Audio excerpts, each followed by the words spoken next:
Good morning and thank you for joining us up with Creme at our 7 o'clock hour. I am Regan Gallo. We also want to welcome you if you are streaming on Creme 2+.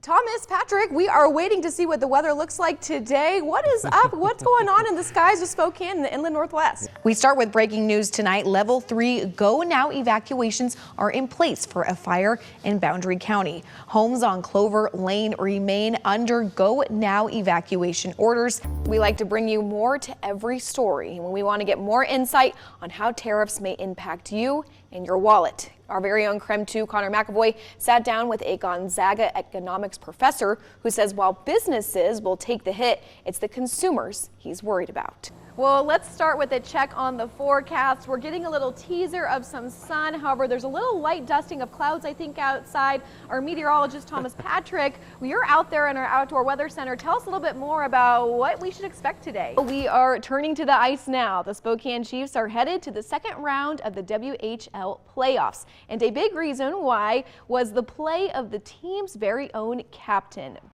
Well, baseball fans, it is here. Opening night for the Spokane Indians. First pitch is tonight at 6:35. I know you can't see it. Friday Eve. Hi, I'm Tim Pham. And I'm Regan Gallo, and we also want to welcome all of you if you are streaming with us on Creme 2+. Okay, baked potato with all the fixings, but then you put an over easy egg inside of it. Ooh. Then you get the whole meal because you get a little protein in there too. I've never tried that. It's delicious. I'm intrigued. It's like breakfast right in your potato. Okay. Also, the script says a 2-pound potato. That seems giant. Yeah, that is giant. Holy moly. We've had a lot of potato stories. The Spokane Hutterites had their potatoes. I went there on Sunday. They had all the potatoes near Regan, and I was, kind of trampling over potatoes. So it's been a potato week, I guess. It has. Well, we are very excited today to have some royalty at Creme 2, and we have Amber Pike here, former Miss Spokane, but also Miss Washington 2025. So we're having some Eastside representation here, aren't we, Amber? I am so excited to be here, yes. I remember when she was back here when she won Miss Spokane. So now we're back. Well, the Spokane Home and Garden Show is all weekend long. It starts today at noon, doors open. There's going to be over 180 exhibitors, and I'm here with one right now, Rick with Envision Outdoor Living. Rick does all things decks. As spring and summer is coming, people want to get out, they want to get some sunshine. Tell me what they can look forward to with some of the deck products that you're offering up at the show this weekend. Well, I'm standing right outside English Funeral Chapel, where that procession came to an end. And from Spokane to North Idaho, large crowds gathered in anticipation with their American flags waving in the sky to honor those fallen firefighters. Well, this is obviously a tragic and heartbreaking situation for everyone involved. Right now, I'm on South Perry Street and 49th, and as you can see right next to me are many flowers, t-shirts, as well as water bottles to honor Sarah Doxey, as we are learning that she was an avid runner in the Spokane community, and she was just doing what she loved on what was supposed to be a normal Wednesday morning. Well, the Kootenai County Sheriff's Office reports that all this happened at this gas station right behind me, and amid the chaos was a good Samaritan that saw what was happening and tried to help. Hi, Whitney. Well, echoing what you just said, the lanes have all just reopened in the last 30 minutes, and right now I'm standing outside the 272 Medical Lake exit, where all day truckers have been rerouted here. That's what the gas station employees told me behind me, because both westbound and eastbound lanes were closed. Mark, it's just kind of a sense of wow, like this is really happening. This was a beautiful Sunday into 4th of July week, and just kind of a travesty against our first responders and our firefighters for North Idaho. And just to talk about the severity, since I got here around 3:30 this afternoon, many more patrol vehicles from law enforcement from across Idaho and Washington state are here supporting, including, like you said, those federal authorities too. So a lot of hands on scene. I can still smell the smoke in the air. It's still going, and there's plenty of helicopters in the area. Border Patrol, Homeland Security is here as well with boots on the ground. So like Sheriff Norris said, they are not going to stop until the threat is neutralized, whether that is suspect or suspects. So very scary. And the other thing too, the heat. It's a very hot day. As I've been standing here for the past 3 hours in the sun reporting, I can just imagine how law enforcement is feeling hiking up that terrain on Canfield Mountain, trying to find those suspects too. It's summertime. We're in the heat of summer, and it's just a very scary situation. Hey, Whitney. Sydney. Well, yeah, like you said, I am currently in Colfax, right next to the Palouse River. And as you can see, this thing is really flowing pretty steadily and very fast. Now, weather officials say that the Palouse River is at different stages of flood and different water levels between Pullman, Potlatch, and here in Colfax. But I'm with a student right now, actually, who I found on campus camping out with this tent behind me. Now, even though the men are in Wichita, the women are still here today. Christian, who's a junior on campus, you've been doing this tradition where you're camping out before the games. Tell me a little bit about why you're braving the storm. Yeah. Well, we're very excited tonight. Again, tonight is Creme 2 night at Avista Stadium. It's not raining. It is sun out. It's going to be chilly, but the sun is out, so I'm looking forward to it. Well, we're having so much fun. We're doing our dances. Take it back to the studio. Regan Gallo, Creme 2 News at Avista Stadium. You know, I'm committed to showing everyone, hey, finally got snow sticking on the grass. Okay, you know what? Might not be enough for a snowball just yet, but we're getting there. There's progress, okay? I'm able to pick it up and even toss it a little bit. The goal of this development is to keep local working citizens in Kootenai County, like the sheriff deputy and medical receptionist who plan to live right on this lot.